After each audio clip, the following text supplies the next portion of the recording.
ಸರಿಸುಮಾರು 3-3.5 ವರ್ಷದ ಹೆಣ್ಣು ಮಗು ಅದು. ತಾಯಿ ಕೂಡ ತುಂಬ ಅದ್ಭುತವಾಗಿ ಮೇಕಪ್ ಮಾಡ್ಕೊಂಡಿದ್ದಾಳೆ. ಮಗುವನ್ನು ಕೂಡ ತುಂಬ ಚೆನ್ನಾಗಿ ಮೇಕಪ್ ಮಾಡಿ ಸಿಂಗರಿಸಿದ್ದಾಳೆ ಆ ತಾಯಿ. ಅಪ್ಪ ಎತ್ತಿಕೊಂಡಿದ್ದ ಆ ಮಗುವನ್ನು. ಅದೇನು ಮುದ್ದು ಮುದ್ದಾಗಿ ನುಡಿಯಿತು. ಅಪ್ಪನಿಗೆ ಮಗಳ ಮೇಲೆ ಮುದ್ದು ಜಾಸ್ತಿಯಾಗಿ ಕೆನ್ನೆಗೆ ಮುತ್ತು ನೀಡಿದ. ಡ್ಯಾಡಿ ಕಿಸ್ ಕೊಡಬೇಡ, ನನ್ನ ಮೇಕಪ್ ಹಾಳಾಗಿ ಹೋಗುತ್ತೆ ಅಂದ್ಲು ಆ ಮಗಳು. ನೋಡಿ ಮೇಡಮ್, ನನ್ನ ಮಗಳನ್ನು ಮುದ್ದು ಮಾಡಿದರೆ ಅವಳಿಗೆ ಮೇಕಪ್ ಆಗತ್ತೆ ಅಂತ ಚಿಂತೆ ಅಂತ ಹೆಮ್ಮೆಯಿಂದ ಮಗುವಿನ ಅಪ್ಪ ನಕ್ಕರು. ಆದರೆ ನನಗೆ ಅಷ್ಟು ಪುಟ್ಟ ಪೋರಿ ಮೇಕಪ್ ಬಗ್ಗೆ ಯೋಚಿಸಿದ್ದು ಅಷ್ಟು ಚೆಂದ ಕಾಣಲಿಲ್ಲ. ಜೊತೆಯಲ್ಲಿ ಅವಳ ತಾಯಿ ಕೂಡ ಇದ್ದುದರಿಂದ ಏನೂ ಹೇಳಲು ತೋಚಲಿಲ್ಲ. ಆ ಪುಟ್ಟ ಪುಟ್ಟ ಹಸುಳೆಗಳಿಗೆ ಅದು ಯಾಕೆ ಈಗಿನ ಬಹುತೇಕ ತಾಯಂದಿರು ಮೇಕಪ್ ಕೀಳನ್ನು ಹಚ್ಚಿಬಿಡುತ್ತಾರೆಯೋ ಅರಿಯೇ. ಹೆಣ್ಣು ಮಕ್ಕಳಿಗೆ ಸಹಜವಾಗಿ ಸೌಂದರ್ಯದ ಬಗ್ಗೆ ಹೆಚ್ಚು ಮುತುವರ್ಜಿ ಇದ್ದೇ ಇರುತ್ತದೆ. ಆದರೆ ಎಳೆ ವಯಸ್ಸಿನಲ್ಲಿಯೇ ಅವರನ್ನು ಮೇಕಪ್ ಎನ್ನುವ ಸೌಂದರ್ಯ ಗೀಳಿಗೆ ಒಡ್ಡುವುದು ಅಷ್ಟು ಸಮಂಜಸವಲ್ಲ ಎನ್ನುವುದು ನನ್ನ ವೈಯಕ್ತಿಕ ಅಭಿಪ್ರಾಯ.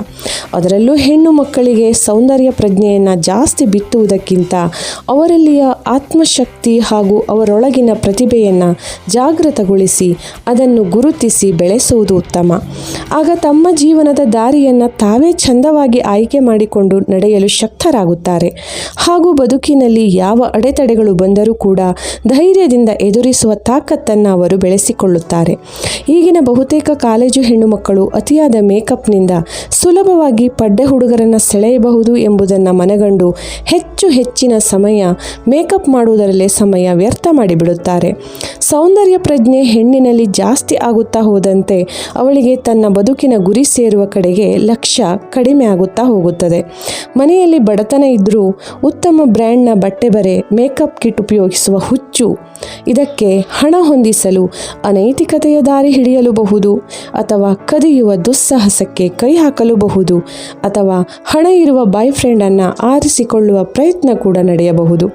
ಇದರಿಂದ ಓದು ಕುಂಠಿತವಾಗುತ್ತದೆ, ಬದುಕಿನ ಗುರಿ ತೆರೆಯುವುದಿಲ್ಲ, ಅನ್ಯ ಮನಸ್ಕತೆ ಖಿನ್ನತೆ ಉಂಟಾಗಿ ಕೊನೆಗಳಿಗೆ ಸಾವಿಗೂ ಶರಣಾಗಬಹುದು.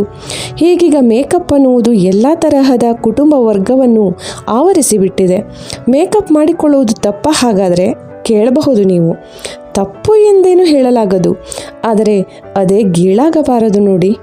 ಉತ್ತಮ ಮಟ್ಟದ ಬ್ರ್ಯಾಂಡ್ ಹುಚ್ಚು ಆವರಿಸಿಬಿಟ್ಟರೆ ಮುಗಿಯಿತು. ತಾನಾಗಿಯೇ ಸಾಲ ಸೋಲ ಕೂಡ ಆಗಬಹುದಲ್ವಾ? ತಾಯಂದರು ಮಕ್ಕಳಿಗೆ ಹೇಗೆ ಕಲಿಸುತ್ತೇವೆ ಎಂಬುದರ ಮೇಲೆ ಮಕ್ಕಳು ಕೂಡ ಕಲಿಯುತ್ತಾರೆ. ಹಾಗಾಗಿ ಹೆಣ್ಣು ಮಕ್ಕಳಿಗೆ ಸೌಂದರ್ಯ ಕಡೆಗೆ ಆಸಕ್ತಿ ಬೆಳೆಸುವ ಬದಲಿಗೆ ಅವರಲ್ಲಿಯ ಆತ್ಮಶಕ್ತಿ, ಧೈರ್ಯ, ವಿಶ್ವಾಸ ಹಾಗೂ ಬದುಕಿನಲ್ಲಿ ಏನಾದರೂ ಸಾಧನೆ ಮಾಡುವಂತಹ ಅವರ ಟ್ಯಾಲೆಂಟ್ ಗುರುತಿಸಿ ಅದನ್ನು ಬೆಳೆಸಿದರೆ ತಮ್ಮ ಬದುಕನ್ನು ಖಂಡಿತವಾಗಿಯೂ ಅಚ್ಚುಕಟ್ಟಾಗಿ ನಡೆಸ್ಕೊಂಡು ಹೋಗುತ್ತಾರೆ. ಇದನ್ನು ಹೆಚ್ಚಿನ ರೀತಿಯ ಇಂದಿನ ತಾಯಂದಿರು ಅರ್ಥ ಮಾಡಿಕೊಳ್ಳಬೇಕಿದೆ. ಗಿಡವಾಗಿ ಬಾಗದ್ದು ಮರವಾಗಿ ಬಗ್ಗಿತೆ. ಹಾಗಾಗಿ ಗಿಡವಾಗಿ ಇದ್ದಾಗಲೇ ಬಾಗುವಂತೆ ಮಾಡಬೇಕು.